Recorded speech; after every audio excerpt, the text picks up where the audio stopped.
Hoy, como les decía, nos corresponde hablar de un periodo muy corto. Recuerdan ustedes que el anterior era de 1789 a 1848. El de hoy es un periodo de apenas 27 años y va de 1848 a 1875. Sin embargo, yo quisiera que recordáramos algo de la sesión pasada, porque a medida que voy avanzando en la lectura va entendiendo uno por qué los libros se titulan de esa manera. Cada título corresponde a un énfasis. Digamos que lo que se propone un historiador, sobre todo cuando aborda periodos de larga duración, es buscar la forma de comprenderlos, de alcanzar una síntesis interpretativa que le permita comprender el periodo que está tratando. En el primero es muy claro que lo que prima es el acontecimiento de un conjunto de revoluciones del orden político y del orden económico. Y en este, que se llama la era del capital, lo que Hobsbawm va a argumentar es que lo esencial de la comprensión de este siglo es la consolidación del capitalismo en el mundo. Sin embargo, como les decía, quisiera retomar un poco del anterior. Hobsbawm lo caracterizaba como el medio siglo más revolucionario que la historia había conocido hasta aquella fecha. Ese era esto que les estoy citando es del libro anterior, de la era de la revolución. Y este periodo efectivamente se caracterizó por una impugnación tremenda de lo que se conocía como el antiguo régimen. Se intentó la constitución de sociedades alternativas a la sociedad monárquica y feudal, y se intentó y se generaron levantamientos en pos de sociedades que hicieran realidad el lema de la Revolución Francesa, que me parece muy valioso recordarlo: sociedades que estuvieran reguladas por la libertad, la igualdad y la fraternidad. Esto hoy nos suena como algo muy escuchado, pero ustedes imagínense en una sociedad estamentaria de castas, donde primaba un poder absoluto, hablar por ejemplo de la libertad y de la igualdad, donde por ejemplo los campesinos estaban arraigados a la tierra. Estábamos ante un lema profundamente revolucionario. Y lo que pasó al finalizar este periodo es que, por supuesto, las monarquías absolutas fueron muy cuestionadas, pero se mantuvieron en pie.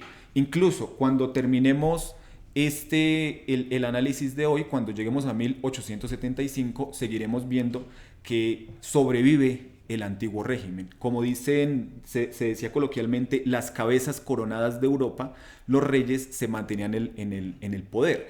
Y esto implicaba a su vez un tipo de ordenamiento mundial. No era solo que en cada uno de estos países hubiese un monarca, sino que esto implicaba un ordenamiento internacional que abarcaba la casi totalidad del globo. El ciclo revolucionario efectivamente concluye en 1848. Uno podría decir que lo que sucede entre 1848 y 1875 es la era de la no revolución, es donde ya no hay revoluciones.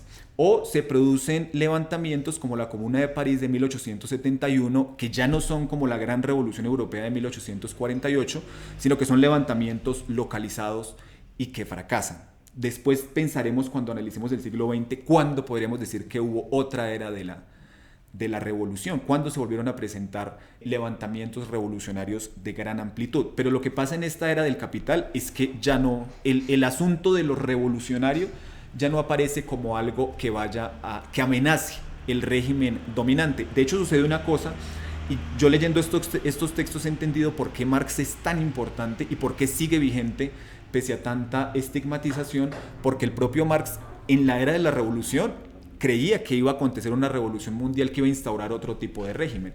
Y en este tiempo es cuando Marx ya dice, venga, definitivamente parece ser que una revolución europea no va a suceder. Una revolución europea que desate una revolución mundial, eso no está a la vuelta de la esquina.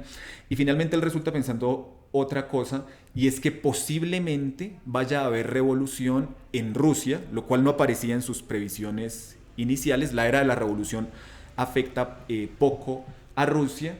En los pueblos colonizados, Marx decía, es posible que estos pueblos se levanten, los pueblos africanos en la India, inclusive en América Latina, de otra manera, y es posible que haya una revolución en Estados Unidos. Ese pensamiento será muy premonitorio porque las dos primeras revoluciones efectivamente se vienen a producir. En Estados Unidos no sucederá Marx es un lector de este tiempo y Marx también dirá, estamos ante un momento de consolidación capitalista. Esto no quiere decir que no haya formas de la lucha social y política, pero la perspectiva, insisto, de la revolución mundial, de la revolución europea, se descarta por parte de los analistas e inclusive por parte de los gobiernos de Europa monárquicos que siguen en pie.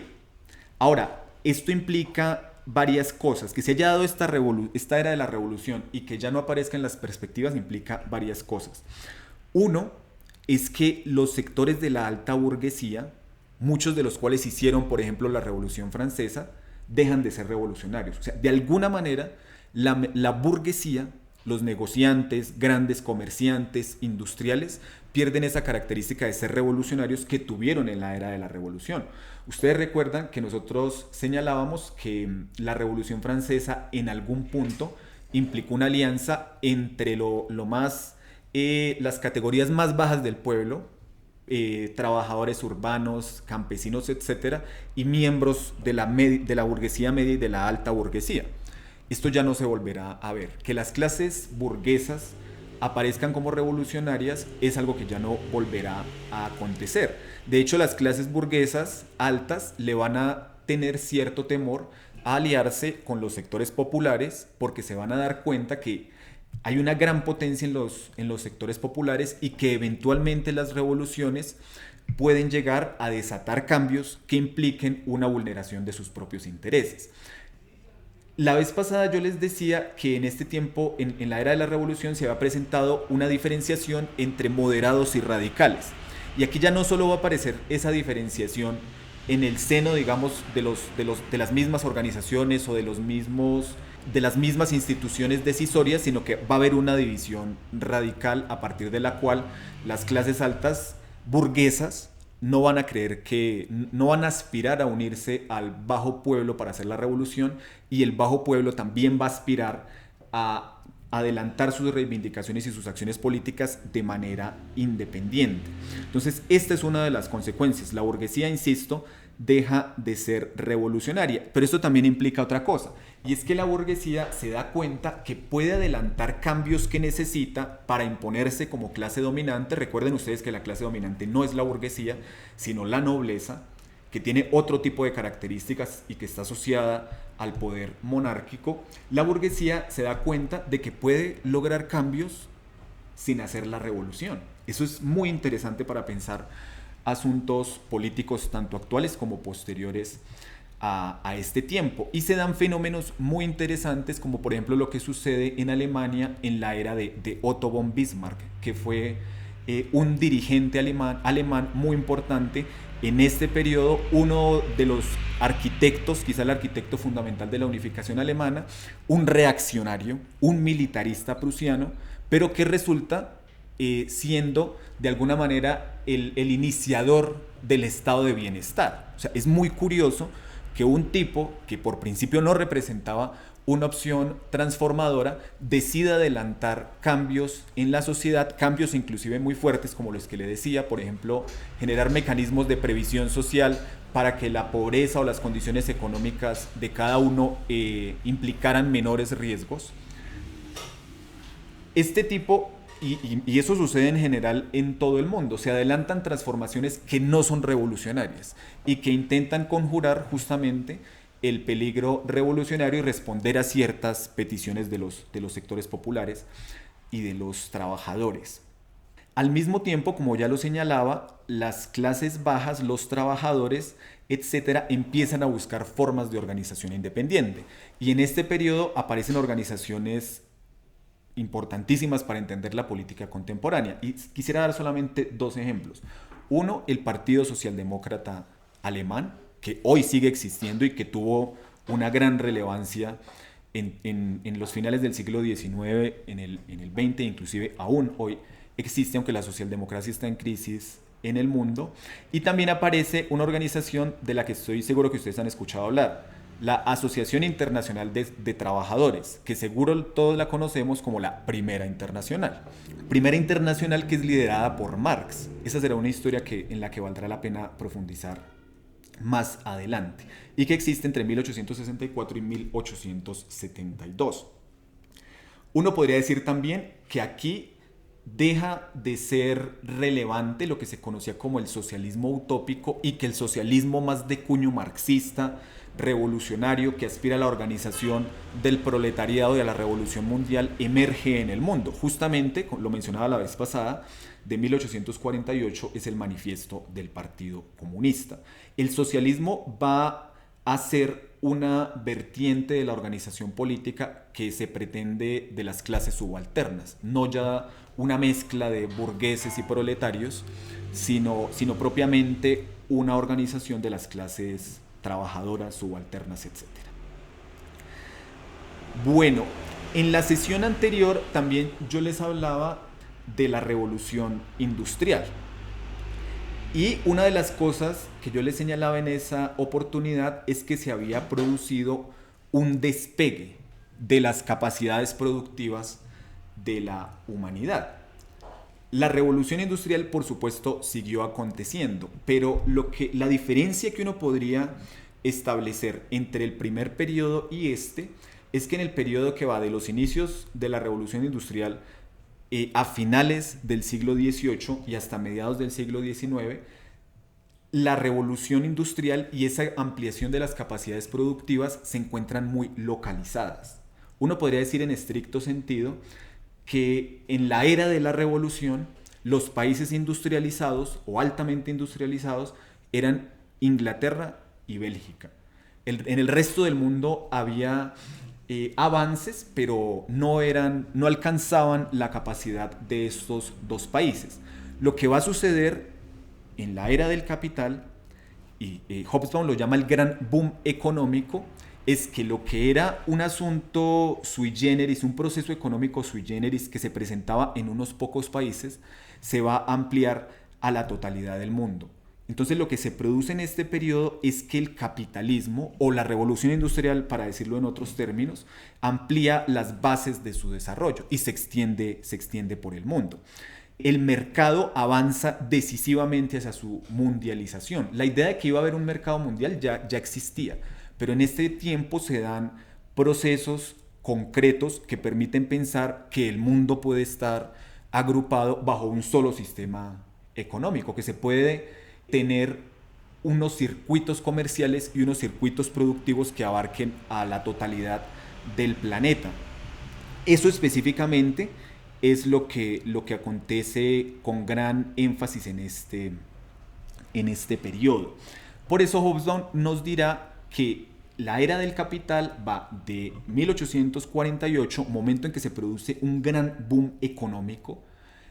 En todos los renglones de la economía se crece. Inclusive uno ve, por ejemplo, las exportaciones de Inglaterra y el crecimiento es impresionante. Entonces, no sé, las exportaciones de hierro, de algodón, etcétera, crecen. Se produce un boom económico que concluye más o menos en los primeros años de la década de 1870. Por eso tenemos un periodo de más o menos 25 años. Empezamos con un gran auge donde el capitalismo tiene una confianza enorme en sí mismo, donde encuentra cada vez más lugares hacia los cuales extenderse, donde encuentra recursos naturales que explotar, donde encuentra mercados en los que puede disponer sus productos, a un periodo de crisis donde el capitalismo dice, venga, de pronto estas posibilidades de ampliación se encuentran con serios obstáculos e inclusive este sistema puede llegar a colapsar. La expansión capitalista que constituye el gran boom tiene causas. Aquí es algo muy interesante de Hobsbawm, es que él va analizando los fenómenos no como algo que se pueda identificar producido en términos simples, sino que él siempre va identificando muchas causas o muchos procesos que dieron origen a lo que está analizando. Entonces, cuando analiza el boom económico, una de las primeras cosas que Hobsbawm nos va a plantear es el asunto de la base tecnológica. Uno tendría que preguntarse por qué el capitalismo de inicios del siglo XIX se encontraba localizado y por qué luego de la mitad del siglo XIX en adelante deja de estar localizado y se extiende por el mundo. Una de las razones es una transformación de índole tecnológica. Yo les decía la vez pasada que la primera fase de la revolución industrial concluía con la invención del ferrocarril.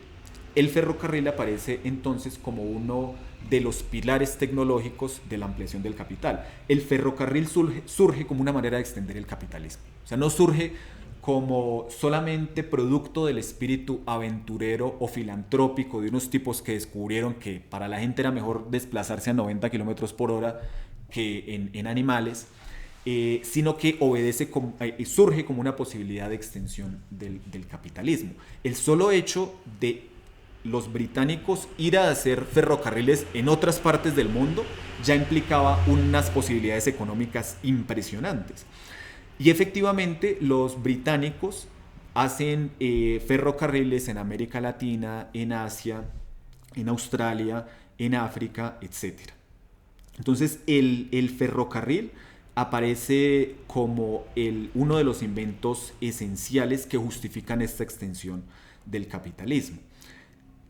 Otro cambio fundamental, y este es un cambio paulatino muy interesante, es que se pasa del dominio de la navegación con vela, jalonada o movida con el viento, por el viento, a la navegación a vapor. Aquí hay un cambio paulatino en estas formas de la navegación y por supuesto hay un incremento exponencial en las capacidades de transporte a partir de la implementación de la navegación a vapor. Y finalmente un invento que es muy importante porque tiene que ver con otro desarrollo de esta época, que es el desarrollo de la investigación en torno a la electricidad, es el invento del telégrafo. El telégrafo será fundamental para conectar al mundo, para facilitar las transacciones y la comunicación.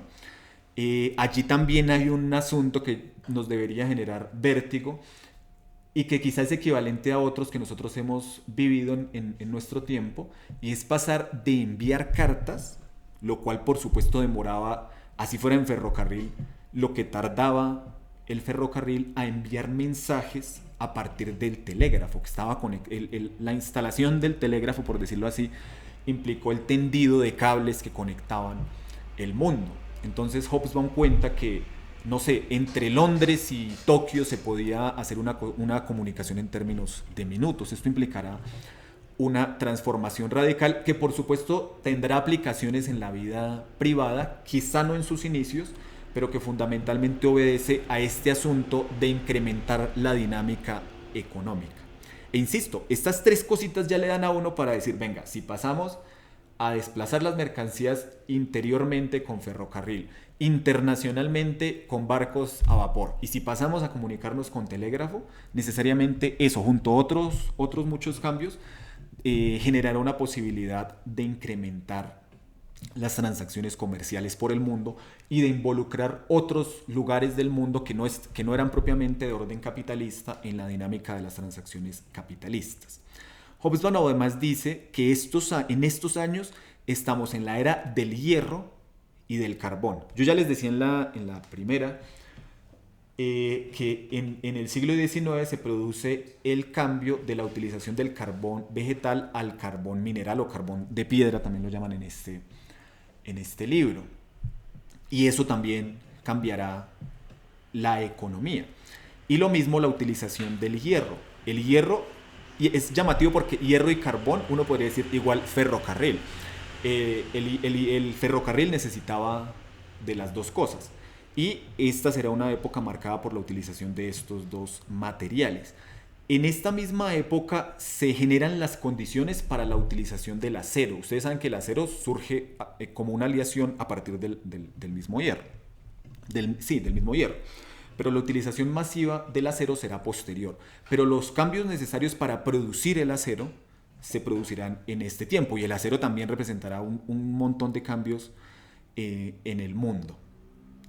En este mismo periodo sucede algo, y es que la ciencia empieza a ser fundamental para la producción. La ciencia empieza a aplicarse masivamente a la producción. Se podría decir que la ciencia de manera intensificada empieza a estar al servicio de lo económico. Y en particular, como ya les decía, aparece la investigación científica aplicada en torno a la electricidad, pero también la investigación científica aplicada en torno a la química. O sea, aquí en este tiempo la química tiene unos desarrollos impresionantes por la necesidad que tiene la economía de desarrollarla. Recuerden ustedes que yo les había contado que la primera parte de la revolución industrial la hicieron, por decirlo así, inventores habilidosos, técnicos, que tenían unos saberes que no eran necesariamente de punta en Inglaterra, y que a partir de eso desarrollaron unas transformaciones específicas, por ejemplo, unos cambios en los telares, que pasaron de ser telares manuales a ser telares mecánicos. Pero allí no estábamos ante grandes invenciones que requirieran, por ejemplo, el progreso de las ciencias básicas para después aplicarlas. Lo que empieza a suceder en este momento es que efectivamente son los científicos los que empiezan a generar las nuevas transformaciones en el orden de lo económico. Y en esa medida empieza a suceder algo muy interesante, y es que los sistemas educativos se convierten en una ventaja o una desventaja geopolítica y económica para cada uno de los países. Una característica de Inglaterra es que tenía un sistema de educación público muy malo. Hobsbawm desprecia radicalmente ese sistema de educación. Por eso insisto en que los inventos iniciales de la revolución industrial no se hicieron por parte de gente muy formada en academia, sino directamente los productores lo realizaron. Gente que estaba muy metida en la producción económica los realizó. Inglaterra no tenía un sistema educativo, pero países no tan desarrollados industrialmente como Francia o como Alemania tenían muy buenos sistemas formativos. En tiempos de Napoleón, por ejemplo, se creó el Instituto Politécnico de Francia. Y en Alemania había un sistema de escuelas también impresionante, que uno lo puede percibir, por ejemplo, no sé, en el desarrollo filosófico de ese país. Estos sistemas se convirtieron en una desventaja, la existencia de este sistema se convirtió en una desventaja para Inglaterra, y será una de las causas de que Inglaterra pierda poder a lo largo del siglo XIX, y será una ventaja para países como Francia y como Alemania. Y lo propio sucederá en Estados Unidos. Pero es interesante esto, que los sistemas educativos se conviertan en un factor también de poder mundial e internacional. En este tiempo también sucede algo que será muy importante para la emergencia de Estados Unidos como una potencia, y es que en California se descubre la existencia de grandes yacimientos de oro. Eso despierta la fiebre del oro, y lo propio sucede en Australia. Y el hecho de que aparezcan en la economía mundial estas grandes cantidades de oro implica que se fortalece las posibilidades de crédito, se dispone de medios de pago, y además se fortalece el sistema monetario mundial, que en ese momento estaba fundamentado en la libra esterlina, la moneda inglesa. Eso ya hoy nos suena distinto, porque hoy ya sabemos que la economía internacional se mueve sobre todo a través del dólar, pero en este tiempo la moneda dominante era la libra esterlina.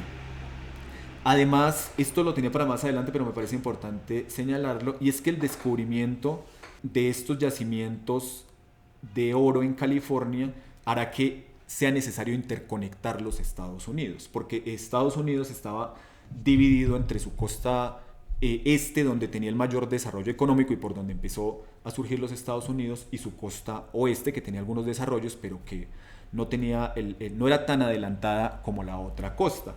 Y en el intermedio pues, había tierra de nadie. Este desarrollo produce la necesidad de conquistar, colonizar, poblar lo que se conoce como el Medio Oeste. Pero bueno, de eso hablaremos más adelante. Pero esto es fundamental. Los Estados Unidos aparecerán como un actor también fundamental en este tiempo. Entonces, el oro de California y de Australia permite la intensificación de las operaciones comerciales, productivas, económicas, etcétera, y al mismo tiempo fundamenta el poder de los Estados Unidos, como otros factores.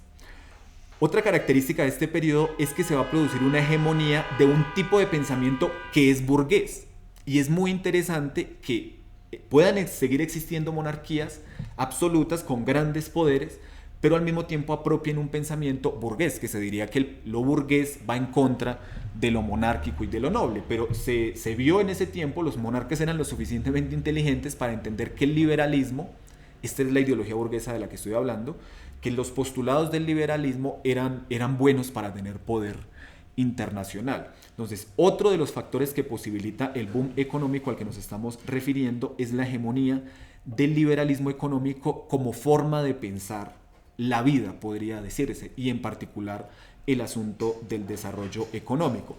En términos muy simples, el liberalismo económico, insistamos en ello, el liberalismo económico abogaba por la eliminación de las barreras para la actividad económica. Había antes de esta hegemonía del liberalismo ideas o realidades como la existencia de los gremios, yo ya los había mencionado, había profesiones que solo se podían ejercer si se encontraba uno dentro de un determinado gremio. El liberalismo dirá que todo el mundo, que cada quien ejerza la profesión que quiera y pueda. Y no se tienen que establecer unas instancias de incursión en cada profesión. Pero también había las ideas del proteccionismo económico. Ideas, por ejemplo, muy aplicadas en los Estados Unidos, en particularmente en el norte de los Estados Unidos.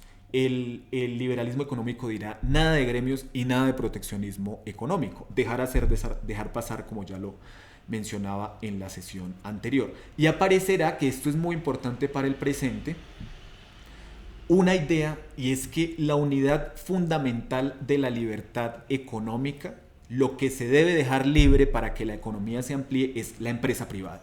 O sea, la idea de las empresas privadas y el lugar preponderante en la sociedad es producto de esta época. Y les insisto que salvo los Estados Unidos, el mundo aceptó estas ideas como un imperativo a buscar, a realizar, aunque no fuera beneficioso para ellos. O sea, había países para los cuales el liberalismo, que sobre todo lo promovía el Imperio Británico, era desventajoso, generaba unas condiciones de intervención en el ámbito de lo económico desventajosas, y de todas maneras aceptaban este tipo de ideas.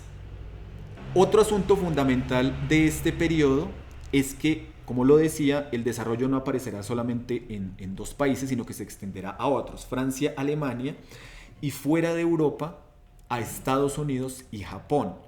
Es interesante entonces que vemos que se va dando un pequeño desplazamiento de la centralidad del desarrollo económico en el ámbito europeo a Asia y hacia América. Eso es una novedad del periodo, y por supuesto aquí sigue habiendo un dominio europeo absoluto, pero ya empiezan a aparecer actores no europeos, y eso también será interesante para interpretar el mundo contemporáneo. Al final hablaré un poquito de Japón porque es un caso muy singular para entenderlo.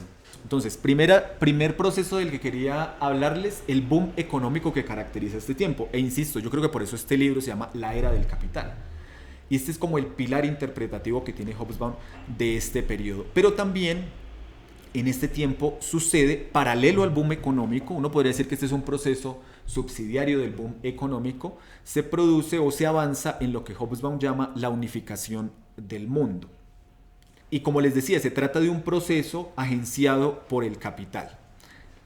Un asunto importante para entender acá, muchas gracias Zulay, es que el ferrocarril se sostiene o siempre fue un medio de transporte subsidiario de las líneas de navegación a vapor. Lo que hacía el ferrocarril era abastecer a los barcos de vapor. La conexión entre los distintos países más eficiente era a través de la navegación por los mares. Y aquí llegará un momento en el que nosotros tengamos que estudiar esto ya en términos mucho más específicos, porque uno a veces dice como que se impuso la navegación de vapor como si eso fuera algo que benefició a la totalidad de la humanidad, pero habría que pensar hasta dónde se extendían esas comunicaciones por vía marítima, por dónde transitaban y por qué, cuál era su propósito y qué relaciones de poder creaban. Pero uno tendría que decir que estos progresos en el ámbito de los transportes generaban vínculos económicos sobre todo favorables a las potencias industriales, las cuales necesitaban, para expandirse por el mundo, tener nuevos mercados. O sea, si una potencia industrial podía producir cada vez más y más y más, su mercado interno llegaba a un punto en el que se iba a agotar. Luego necesitaba de medios de comunicación para conseguir nuevos mercados donde disponer sus productos. Y al mismo tiempo, y esto será fundamental, las grandes potencias industriales necesitaban garantizar la provisión o el suministro de materias primas. Eso sigue sucediendo al día de hoy y es fundamental para entender el mundo. Y yo quisiera darles dos ejemplos de cómo estos avances en el ámbito del transporte y esta unificación del mundo tienen un signo político y tienen unos beneficiarios más claros. Inclusive Hobsbawm habla en este tiempo de las víctimas. O sea, hay unas víctimas de este desarrollo. Pensemos en dos ejemplos. El primero es Egipto. En estos tiempos, Egipto se hace muy relevante por dos razones. Uno, por su capacidad productiva de materias primas, en particular cereales como el trigo, y de algodón. Y también se hace importante por su posición geoestratégica, porque una característica de Egipto es que permite unir a Europa con Asia a través de una gran obra que fue construida en este periodo del que estamos hablando, que es el Canal de Suez. El Canal de Suez tiene la virtud de que les ahorra dar la vuelta por África para ir a Asia, a los europeos. Esas dos características de Egipto no se explican sino en términos geopolíticos. ¿Por qué Egipto amplió su importancia en términos de ser productor de alimentos y de materias primas, alimentos como el trigo y materias primas como el algodón? Pues porque las potencias industriales necesitaban alimentar a sus grandes masas de trabajadores y necesitaban algodón para producir sus bienes manufacturados. En particular, por ejemplo, en la guerra de secesión de Estados Unidos se necesitó otros países que proveyeran de algodón a la producción británica de productos manufacturados. Entonces no se trata de una importancia que brota, por ejemplo, de lo geográfico, sino que tiene que ver con lo económico y lo político. Uno podría decir importancia geoeconómica e importancia geopolítica. Y otro asunto, yo les hablaba del desarrollo del barco de vapor. Y si uno piensa, este desarrollo fue fundamental sobre todo para la flota mercante británica. O sea, no es que todos los países dispusieran de su propia flota de barcos de vapor para comerciar con el mundo, sino que esto era un rasgo beneficioso en particular para un país. Aquí Hobsbawm dice algo que yo señalaba en la invitación a esta charla, y es que el hecho de que el mercado se haga mundial y que las transacciones económicas se hagan también mundiales hizo que la historia empezara a ser mundial. Pues para decirlo en términos así de simples, o sea, Hobsbawm dice, con el nacimiento del mercado global surge la historia global o la historia mundial. Antes podía ser, él tiene un párrafo muy duro sobre eso, dice, la tierra podría tragarse a Libia, al país completo, y en Estados Unidos o en Europa no se iban a enterar de eso antes. Pero luego vino a suceder, o empezó a suceder, que acontecimientos en sitios muy localizados tenían connotaciones mundiales. Y aquí dos ejemplos también del periodo. En 1857 se desata una crisis bancaria en Nueva York, específicamente en los Estados Unidos y específicamente en Nueva York. Y al cabo de pocos meses esa crisis se extendió por el mundo, porque las finanzas locales se encontraban conectadas internacionalmente.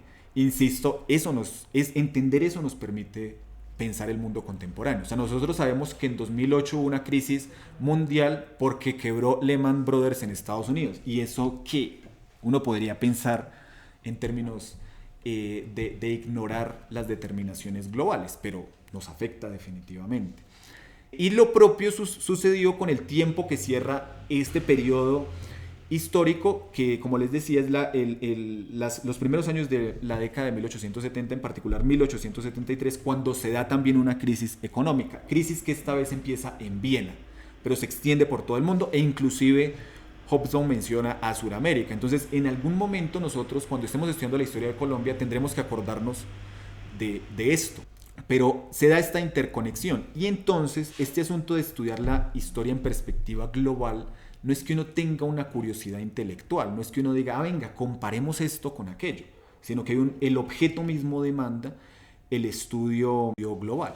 Y como les decía, en Hobsbawm es muy claro que esto se profundiza y se radicaliza en el periodo de 1848 a 1875.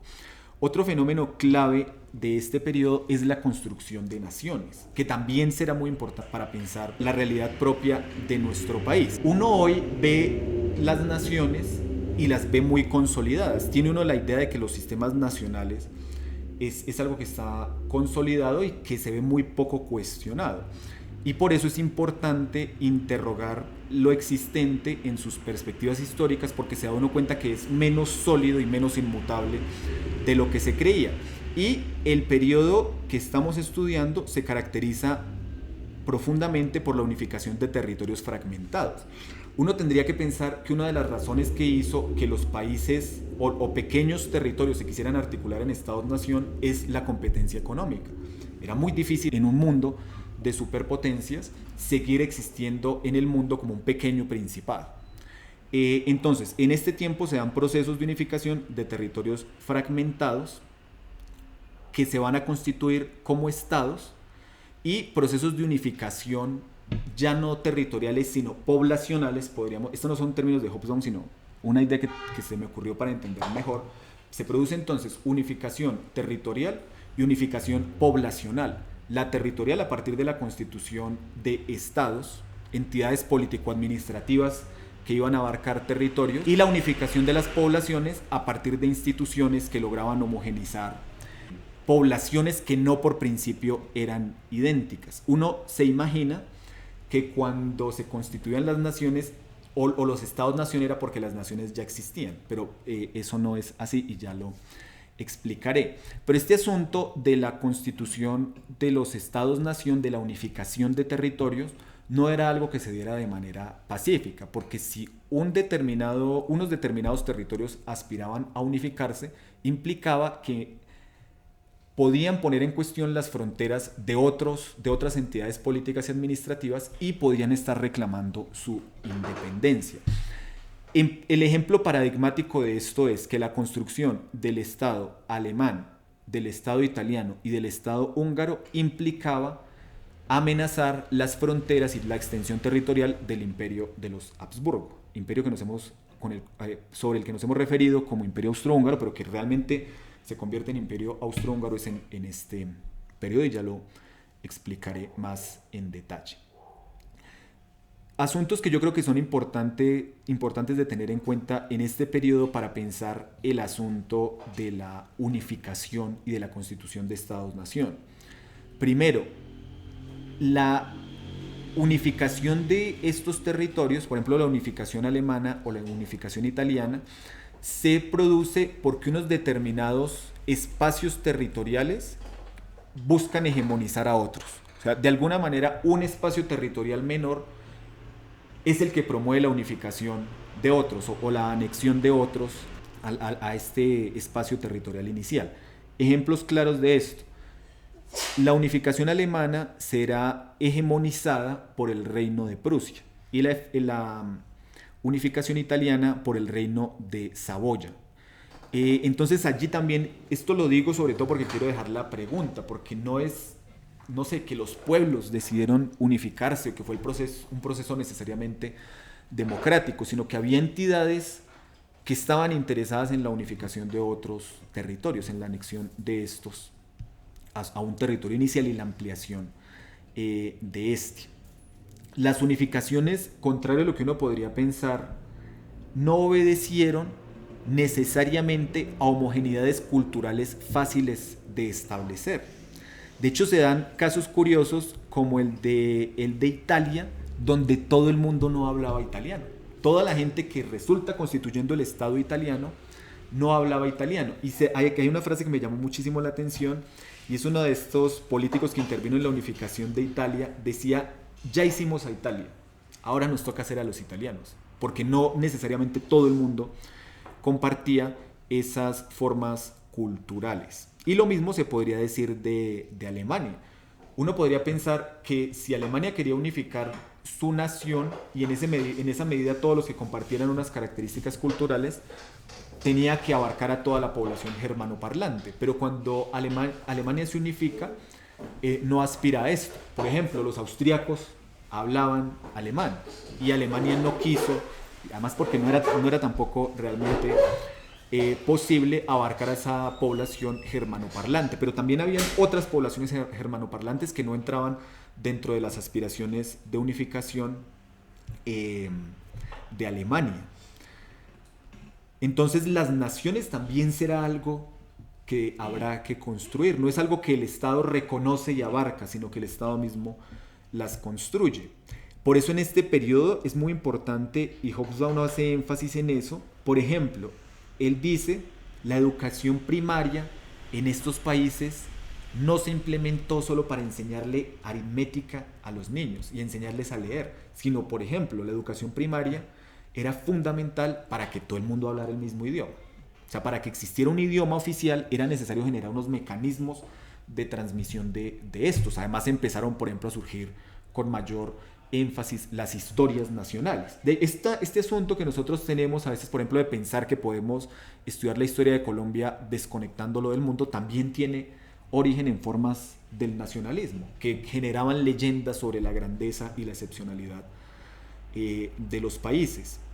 Entonces la construcción de las naciones es un asunto más mundano de lo que uno creería, e implica el olvido de cosas, implica convertir aspectos culturales en lo oficial y otros aspectos en algo que se puede olvidar. Y dice Hobsbawm, por ejemplo, algunos idiomas adquieren justamente ese estatus de idiomas y otros idiomas adquieren el estatus de dialectos que no se van a adoptar como idiomas oficiales. También en este periodo sucede que hay procesos de unificación o de independencia nacional que no se dan, no se concretan, pero en los cuales se adelanta mucho. Y el ejemplo paradigmático es Hungría. El imperio de los Habsburgo, después de 1870, es cuando efectivamente se convierte en el imperio austrohúngaro. ¿Y por qué aparece Hungría en esta denominación?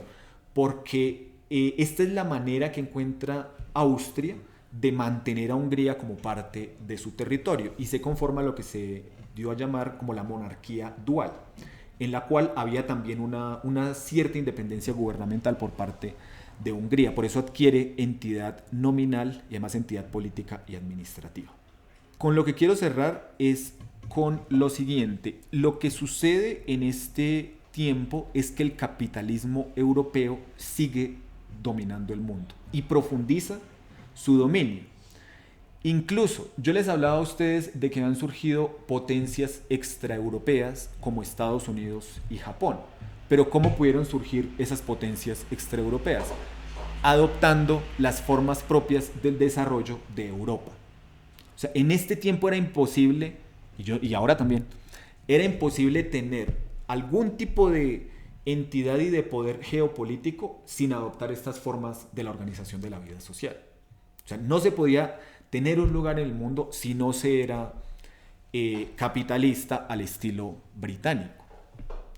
Y de hecho sucede que hay países que intentan resistirse a eso y el dominio es absoluto, como por ejemplo varios países africanos.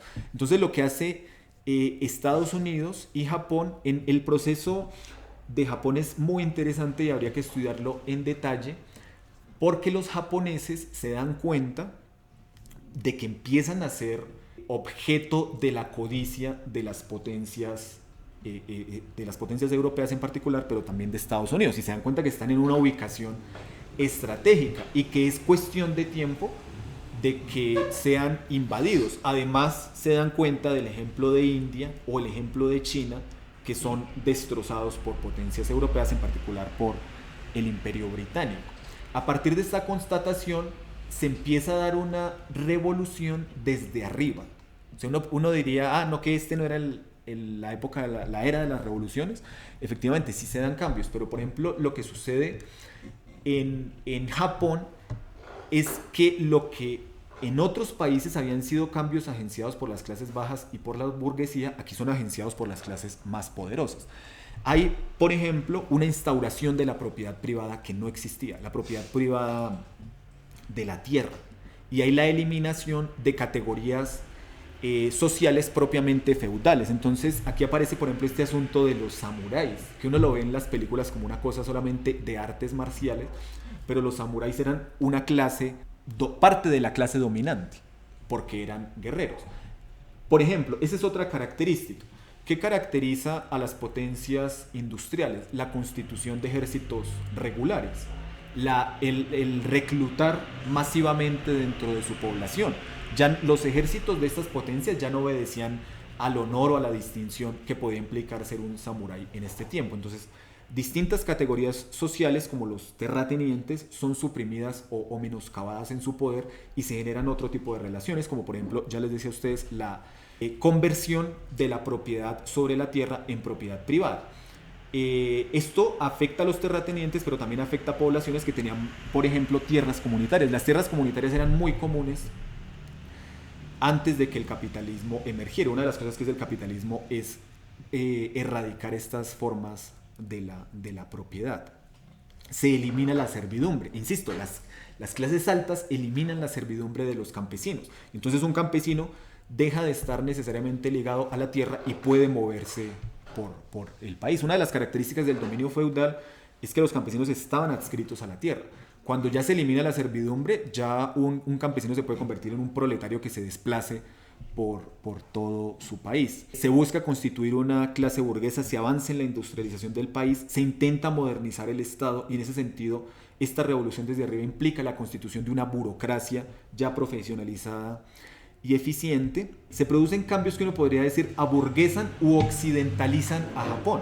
Este proceso es lo que se conoce como la restauración Meiji. Entonces, cuando uno estudie historia de Japón contemporánea, necesariamente se encontrará con este periodo a partir del cual Japón se transforma bajo las lógicas de Occidente. Y es la manera que encuentra de resistir el dominio de otros países. América Latina también se pliega a los intereses del capitalismo y en particular del capitalismo británico. Y en general, América Latina adopta los dogmas del liberalismo económico. América Latina será de estos países que se ven precisados a adoptar las ideas del liberalismo económico, así no los beneficien, y que resultan desarrollando, por ejemplo, los ferrocarriles en América Latina eran fundamentalmente para sacar materias primas. Entonces, un país puede empezar a ser parte del sistema capitalista mundial, puede estar inscrito en el mercado mundial sin ser un país industrializado. La industrialización, por supuesto, avanzó en estos países como en América Latina, pero entrar en competencia con Europa era algo que no se le iba a permitir. Lo propio sucede con Asia y África. Los mercados de estos dos países son abiertos al mundo a través de la violencia e inclusive en particular el Imperio Británico, pero también otros países como Francia, empiezan a asumir directamente el gobierno de estos países. El capitalismo se introduce en estos países a la fuerza.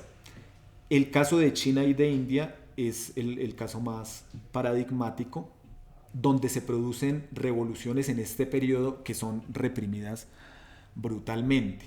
Y de esta manera entonces queda abierto el mundo, la organización del mundo, las dinámicas y las fuerzas particulares de cada país y globales para lo que después se conocerá como la era del imperio. Pero de eso hablaremos en la próxima sesión.